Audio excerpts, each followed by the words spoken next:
हे जे कोणी आनाजी पंत काल आले होते, त्या आनाजी पंतांना मी सांगतोय की मी तुम्हाला त्यांना आव्हान देतोय की अशी भाषा त्यांनी अहमदाबादमध्ये जाऊन करून दाखवावी, तामिळनाडूमध्ये करून दाखवावी, कर्नाटकात, केरळमध्ये, बंगालमध्ये ही तिकडे भाषा करून नुसती दाखवावी.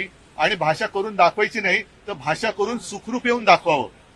मराठी माणूस हा सहृदय आहे, दयाशील आहे, म्हणून कोणी यावं आणि टपली मारून जावं अशी आता ही पद्धत आहे. आणि यातून मराठी माणूस हा भाजप किंवा संघ खिचगंटीत धरत नाही. आम्हाला मराठी माणूस काय मतं देणारच आहे, जातोय कुठे. आणि ही मुंबईत तोडण्याचा म्हणजे मुंबईमध्ये इथली भाषा गुजराती, इथली भाषा, मला वाटतं अनिल तुम्ही आता विधान परिषदेत हा मुद्दा मांडला, सगळ्यांनीच चांगलं, शशिकांत बोलले, भाई जगताप बोलले, सगळ्यांनीच चांगले मुद्दे मांडलेले आहेत. ही भाषावर प्रांतरचना देशाची झाली, आता ही मुंबईची भाषावर गल्ली रचना करते की काय, आणि मग तोडाफोडा आणि राज्य करा, ही अत्यंत घाणेरडी आणि विकृत मानसिकता या निमित्ताने सगळ्यांसमोर आलेली आहे.